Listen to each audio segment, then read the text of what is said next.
Are off. So, going live right now. Yes, welcome back to your questions answered. The golf rules questions, your questions answered. Half a podcast, I almost think of it as.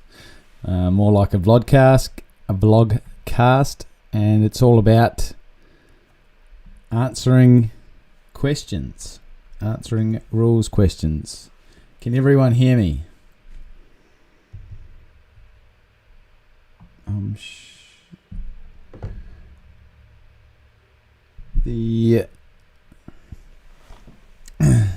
just going to check this. I'm not sure. Yeah, I think the mic's working. Hey Jerry, up early again. Stuart, welcome. Justin, what do you reckon, Justin? It's of the quality. I upped the latency, so it's been on ultra low latency so that it doesn't pause too much.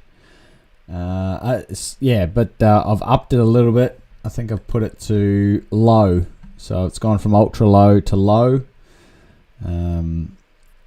If it does get blurry, let me know, or if it does stop, let me know. Next week I might venture into normal latency and see how we go, and that's not and we'll see how we go. Anyway, let's get on with the live stream. First question that I had, this is actually a really good one, and I had to ask someone else because I didn't know the answer. Tom sent me an email. In the Netherlands, there seems to be a misunderstanding when it comes to the term par. Par is a type of or a form of stroke play, and you're basically playing match play against the course, but in a stroke play format with stroke play rules. Anyway, some organisations and websites in our country use the definition as an abbreviation for professional average result, and my golf teacher does too. I have not yet found a good historical source for this. I thought par had nothing to do with average. Is it a misunderstanding, or is it legit to use par as an abbreviation in golf? It's a myth, Tom. I found out it is a myth. Par is not an acronym for professional average result, but that's quite an interesting way to look at it. What was the tournament the other day that Rory won? He was minus 25. So, but then again, the average result. The average result possibly would have been over par anyway, even though Rory was 25 under. I'd have to look into that. But I asked someone whether par was an acronym, and they said no, it's just an expectation. Hey, James. Hey, Fraser. Thank you, Justin. Mic a bit boomy when you are too close to the mic. Okay, so I'll just come back a little bit, and hopefully that sounds a little bit better. Someone did comment that the podcast with Marcella, it was a bit muffled, so possibly I was too close, or maybe I just muffled.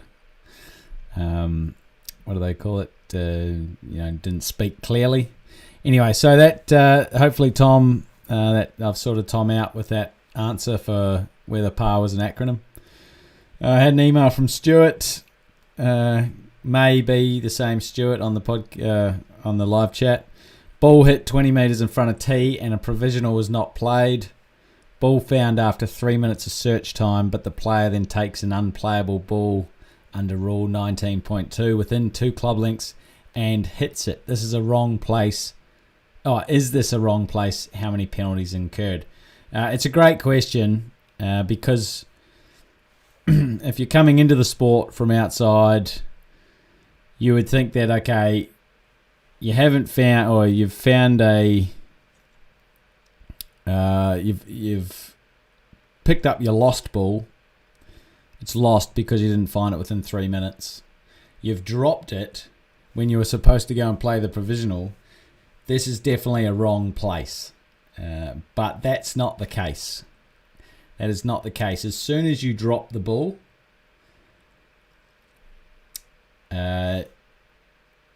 sorry, I've got them mixed up. People would think, so the provisional, people do think that the provisional is the ball in play. So as soon as you drop this ball, or as soon as you hit this ball, this is a wrong ball. But it's not a wrong ball. It is a wrong place. And the reason it's a wrong place is because the dropped ball here is actually taking unplayable relief for the provisional. You're not taking unplayable for the lost ball because the ball, your original ball, because that was lost. It's not a ball in play. The ball, you're in fact taking a drop for the ball that is in play, which is your provisional ball. Now, if this position is not within the 2 club lengths lateral relief, the back on the line, or back at your last spot played from, which is was off the tee here, then you haven't proceeded correctly under 19.2, because we're taking an unplayable for the provisional ball. So you've dropped it. It's a substituted ball, but you've just dropped it in a wrong place. So you're going to get the 1 off the tee, lost ball 2, hit your provisional 3, taking a drop for the provisional ball. So that's a penalty of 1. Dropped it in a wrong play, or more importantly, played it from a wrong place. So that's another 2-shot penalty. I think that was 6, and then we're playing our 7th. Is that right, or is it 1, 2, 3, 4, 5, 6? Yeah, sounds like 7, and that would be 4 penalty strokes. So, good question, Stuart. But it all talks about this. The wrong ball, wrong place. Hitting a wrong ball is about hitting a ball that is not in play. Hitting from a wrong place is hitting a ball that is in play, but how it got to that wrong place could be of your doing, or could be of someone else's, or something else's doing, and you haven't replaced it as you should have. Hopefully that made sense. I'm expecting follow-up questions. Michael from email. A few emails this week. In match play, how are the matches played on Handicap? There is a divergence of opinion in Australia and New Zealand at both high and low levels. This is actually quite an interesting one. I am a Kiwi and now live in Australia. I'd only heard of it when I came over here, but then at the same time, it's more a stroke play thing, I think. Anyway, in New Zealand, the lowest handicap goes down to 0. So if you're playing match play, it's Fraz who's off a 15 and I'm off a 5. I would go down to 0. Our difference is 10.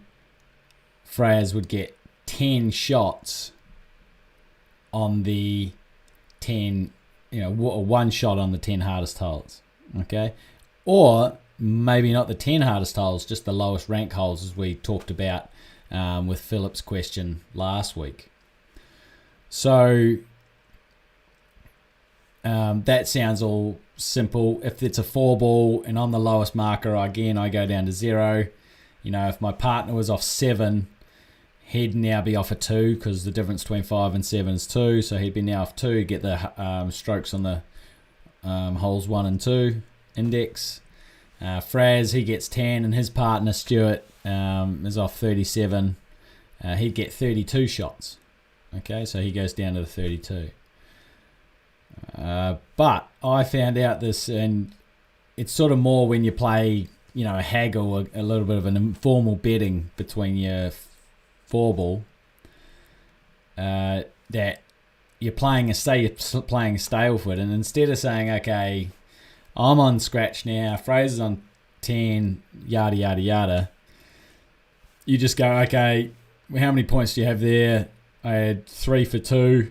Okay, you had 2 points. I had 4 for 2. Okay, so it's a half. That kind of thing. Whether it's, a 4-ball match, informal 4-ball match, or a informal one-on-one match type thing. It's more a case of you stay on 5 and you stay on 15, and so on the 5th hardest or number 5 stroke index hole, you still get a shot. So you might get a par for 3 points, or I get a par for 3 points, and Frads gets a bogey for 2 points. Normally that would be a half in match play, but in this kind of thing where everyone keeps their same handicap, and then Fraz just gets shots on 6, 7, 8, 9, 10, 11, 12, 13, 14, 15 that I wouldn't get. That's where it gets to, and I could actually win the holes. I get shots on the first 5, but the official or RNA USGA recommended way, because I replied to Michael and said, the committee could come up with that way of match play handicap, and that's totally fine if they want to work that out, but the recommended way by the RNA and USGA is that the lowest marker comes down to 0. So I hope that helps you out. Do the players compare net scores, or does the better player give shots to the poorer player based on the handicap differential? So I think I've just answered that. I didn't realise I'd slipped in a space bar there.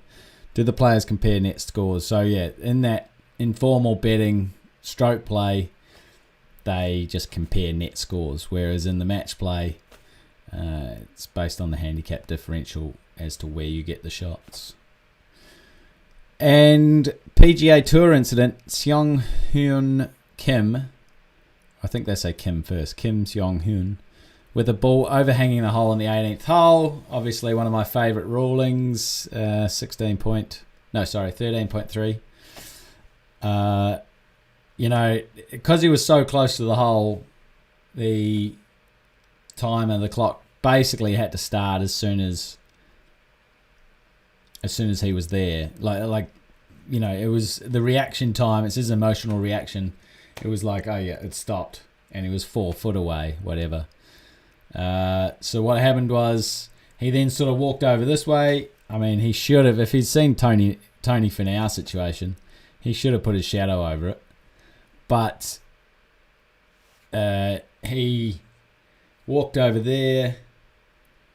There was no sort of counting of 10 seconds, walked back over, was about to tap it in, and then it dropped in. And you could say that he caused it to move, but luckily under 9.4, Rule 9's a bit more sensible now, and whether he did cause it to move or not, it didn't matter in this case because it was over the time. But if it'd been within the 10 seconds, great. It's a bit of theatrics, quite fun. But what happened was it dropped in after the 10 seconds. Everyone was happy. He signed for a birdie on that hole. Later, the PGA Tour looked at it, said, "Yep, that's far too long." Even if we were to be a little bit generous, we still couldn't be that generous. From when the ball came to rest on the lip and to when it actually dropped in was 26 seconds or thereabouts. And you think that he's 3 seconds, emotional reaction 3 seconds, one step away from the hole. So 3 or 4, maybe 5 seconds if you're being generous for emotional reaction. That's another 19 seconds that he waited. You just couldn't, there's just no way you could justify that. So what happened was the PGA Tour checked it out, said, nah, that's a penalty. He signed for an incorrect scorecard, but a great addition to the rule as of 2019 is if you don't know you've incurred the penalty, They just add the penalty on. There's no extra 2 shots or anything like that. So you just add the penalty on. And he ended up with a 5, which to my, everyone hates that rule, but I love it.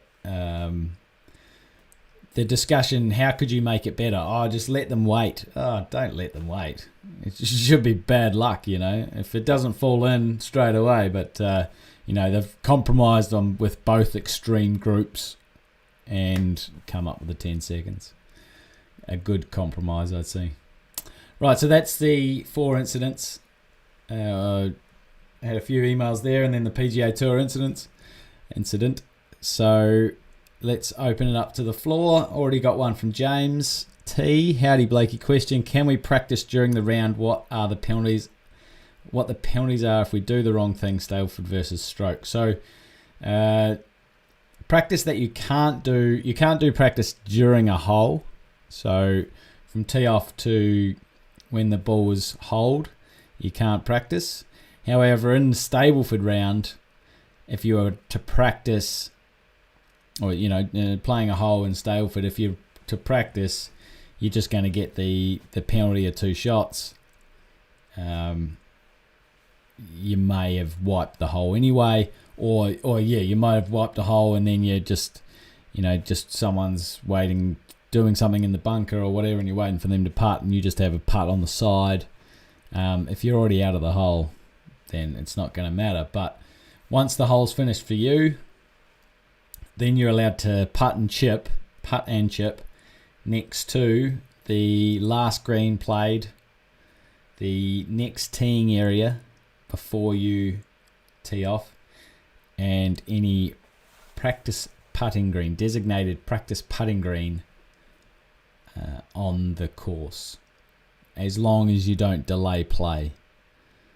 You're not allowed to hit pitch shots, not allowed to hit bunker shots, not allowed to hit drives, not allowed to hit full iron shots. Chipping and putting only. I hope that helps, James. Jerry Bauer: can you ever have a wrong ball if you have picked up a ball?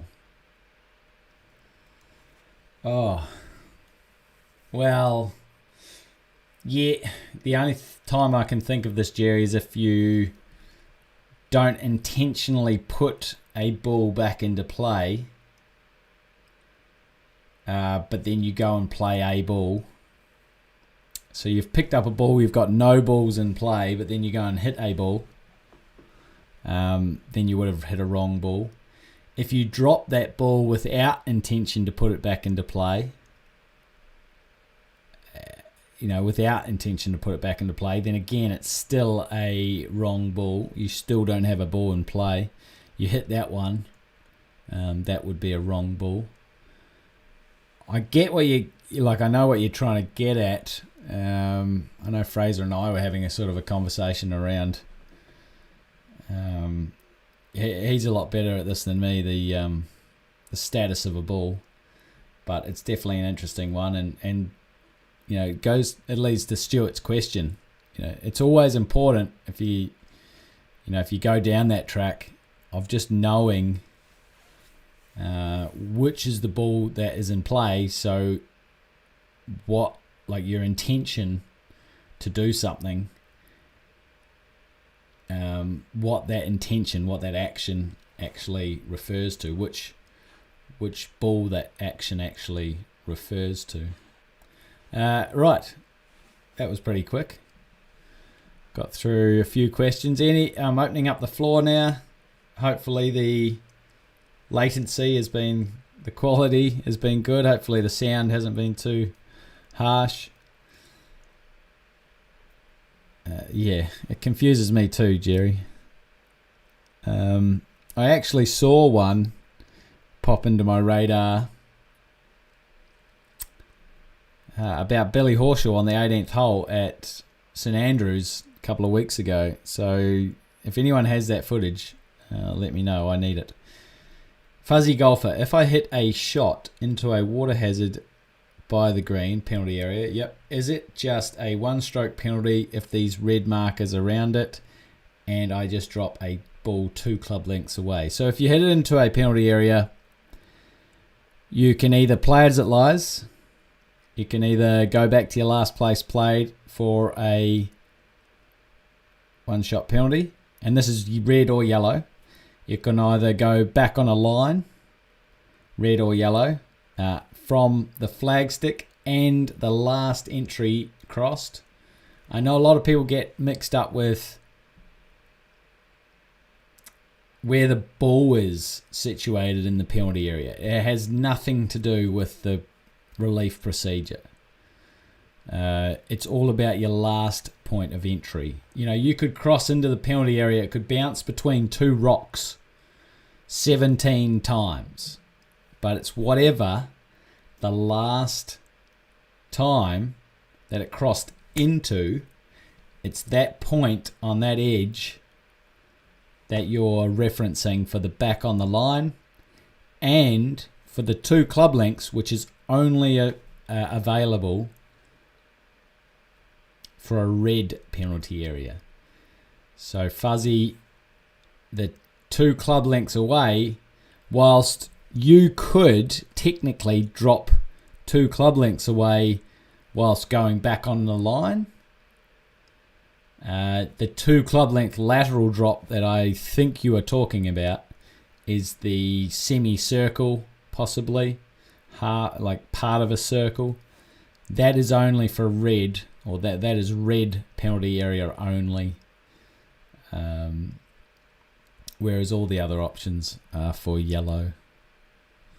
Thank you, James, for letting me know that it's still going all right. What are your thoughts on having to make the opposite margin of a penalty area a local rule?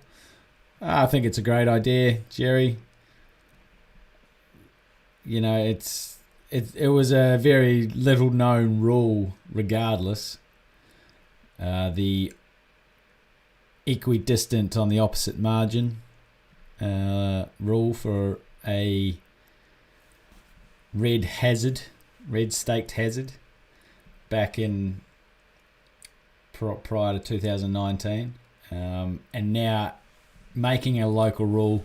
You know, there's only very few penalty areas that would require or that should have that local rule. So I think it's a good idea that it's gone into the local rules area rather than being in the 17.1D area.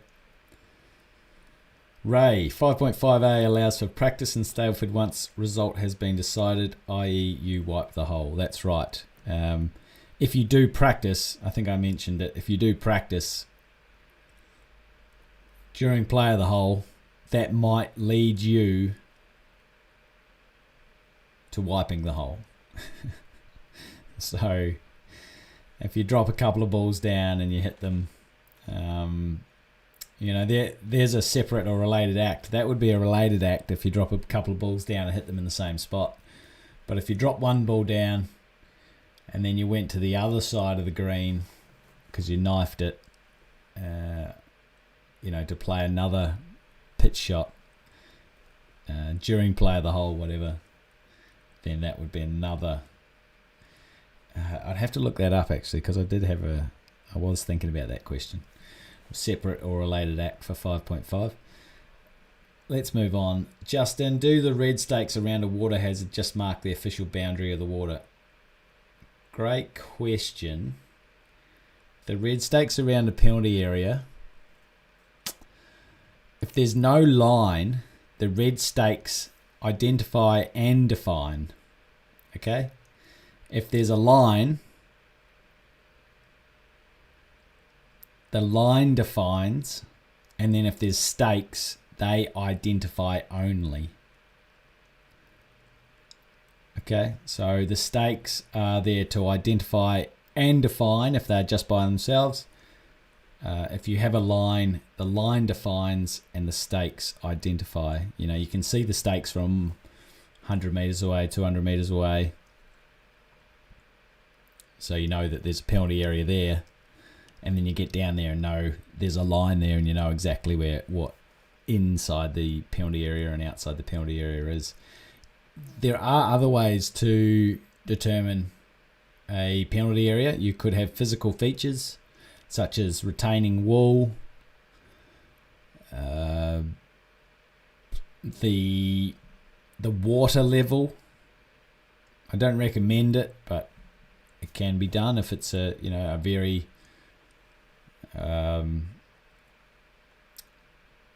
it doesn't change. The water level doesn't change is what I'm trying to get out there. That can be done. The other things could be, you could spray paint a tree if you wanted to. That could be your stake. You'd struggle to pull it out. But yeah, so the book says physical features such as I just said, stakes or lines. Okay, I think that's about half an hour. Any other questions? Make sure to jump on my spread shop and buy some merchandise. The Ruin Coup or the podcast. And also, if you've got any more questions, you want more questions for next week, next Thursday. Oh, here we go, Adrian. If someone has moved a white stake boundary marker so it's bent inwards from its normal upright position and so interferes with your stroke, are you allowed to straighten it up? If someone has moved a white stake boundary marker, did they move it before or after your ball came to rest, Adrian? So I'll answer. You don't have to ask me again. I'll answer you that one. If they moved it before your ball got there, then you're not permitted to straighten it up. If they moved it after your ball got there, then you would be permitted to straighten it up to what it was. You would be permitted to resurrect it, restore. You would be permitted to restore it to what it was prior. But if your ball comes to rest afterwards and it was already on that slant, then that's just bad luck. Justin, what about red stakes down the edge of some really nasty set of bushes? The example I'm thinking of might have had a cliff behind it. Yeah, they made that change in 2019. It was a great change where you can... penalty area is not necessarily water anymore, which is fantastic. A penalty area could be volcanic rocks, it could be desert, it could be bushes, trees, an area where there's known to be lots of snakes, where people get down there and instead of getting them to hit another ball off the tee, you just say, look, just take a drop. I really like that idea. Adam, our dam was empty because of a leak and I was able to take a shot from the middle of the dam. Shouldn't laugh at that because obviously a leaky dam is an absolute nightmare. It's a big issue. It's not an easy fix. You can't just go and plug it with Play-Doh. But yeah, it's exactly right. Just because your ball was in a penalty area doesn't mean that you don't have the option of playing it as it lies. So Justin, so you can take a drop or just play it within the red stakes? Yes, yeah, just as I said to Adam. So you certainly can play your ball from a penalty area if you wish. And just quickly, if you play it from the penalty area and it stays inside the penalty area, you've got another option now. You've got another option. You can again play as it lies. You've got all your options outside the penalty area because remembering, you got the one that's outside the penalty area that you last played from, so you got that. But also your last edge or last point on the last edge crossed, you've still got those options back on the line and 2 club links. And then you've got this other option to go back to your last place played within the penalty area and drop within a club length. The funny thing is, if you do that and you drop within a club length, you get a 1-shot penalty. If you don't like it, then you can still choose one of the other applicable options for another 1-shot penalty, so it'd be a 2-shot penalty. Or you can just go straight from in the penalty area to outside the penalty area just for the 1 shot. So if you take take a detour, it could cost you 2 shots. But if you just go straight, it's just going to cost you the 1. I did see that, Adam, not easy to fix. It's still empty. Yeah, it is. It's a big issue when a dam has a leak. Frank, ball moved by wind on a green after coming to a halt, replace or play from new position. Great question, Frank, because this is the Billy Horschel situation that I was just chatting about. So Billy, for some unknown reason, putted it down to about this far short, and he went to tap it in, didn't ground his club. Not that it matters. Didn't ground his club. The ball moved by the wind, and he looked at, we can't see in the video, but he looked at his caddy or another player and was like, oh, I've got to move it back. And he moved it back and essentially played from a wrong place. And they docked him 2 shots for wrong place. There's a situation where the ball was in play and he's intentionally put it in play in another position. So he hasn't, it's still a right ball. Still a correct ball. It's just played from a wrong place. But yeah, so Frank, ball moved by the wind on a green after coming to a halt. If the ball had been marked and lifted and replaced, and then the wind blows it, or anything moves it apart from a stroke, or you taking an unplayable, you need to put the ball back. Okay, so think about that. If you've already marked, lifted, and replaced the ball, the only thing that can cause it to move is basically a stroke. Other than that, if it hasn't been marked, lifted, and replaced, if the wind or any natural forces blows it, that is its new position wherever it comes to rest. Could be in the hole, could be off the green. Justin, when do you drop on the fairway 2 club lengths no closer to the hole? When do you drop on the fairway 2 club lengths no closer to the hole?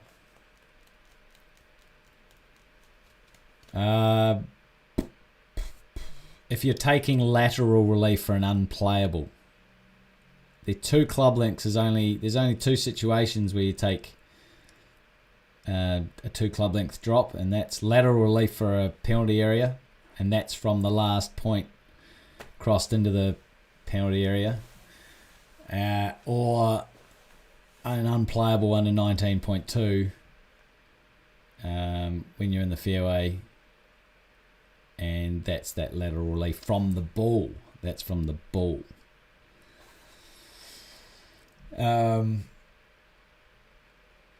Yeah, those are the only 2 situations for 2 club lengths. There is another situation where you use 2 club lengths, but that's for a TIO, but you don't actually drop within the 2. You drop in the second one, a temporary immovable obstruction. But that's a little bit more complicated, and you hardly see that at golf courses. Fuzzy golfer, if I hit a tee shot out of bounds, are my only options a 2-shot penalty for a drop near where it went out of bounds, not close to the hole, and or another tee shot for 3 off the tee? Your only option, fuzzy golfer, is 3 off the tee. Okay? Under the rules, 3 off the tee is your only option. Unless model local rule E5 has been adopted, which means you can choose the easiest way. It's alternate to stroke and distance, or a ball. Alternate stroke and distance for a lost ball or a ball out of bounds. That's what E5 is. It's basically dropping on an equidistant arc into just 2 club lengths into the fairway from where your ball was lost or out of bounds for a 2-shot penalty. So you're dropping 2 shots and you're playing your 4th if it was your first one off the tee. Can a local rule override a rule of golf? No. The local rules might slightly change the rule of golf, or might actually remove that rule of golf and say, no, we're not playing by that today, we're playing by this. But that's okay, because those model local rules in the back of the book are created and approved by the ruling bodies, the R&A and the USGA. So a local rule can't override a rule of golf unless it's already been approved. There are local rules that get made up every year, and your club is more than welcome to submit it to the R&A or the USGA and say, hey, is this okay? The R&A, from my experience, are really good.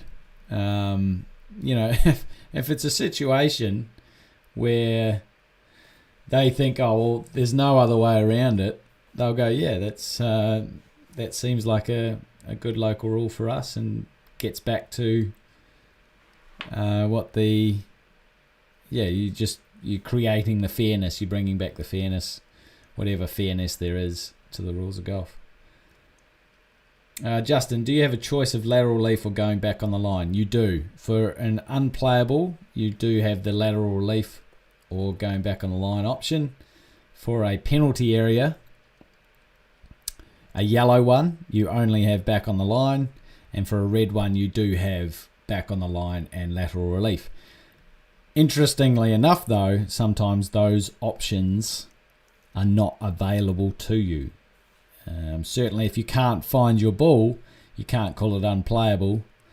You can only basically call it lost. However, if it's lost in a penalty area, you could have all options available to you, but the last point crossed might be in a situation that doesn't give you back on the line or doesn't give you lateral relief, and your only option may be to go back to your last place played. Okay, everyone, thank you very much for all your questions and sticking it out. There was a lot of good chat there about penalty areas and dropping and stakes. So thank you, everyone. I'm going to call it quits for that, just over half an hour for that one.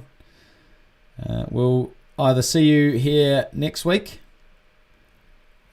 or you can send me an email or send me a message and ask me a question, and I'll get it out on the podcast as soon as I can. Thank you, everyone. Have a great week, and hope you're playing some good golf this weekend. Chicago, fantastic, William. Must be early there.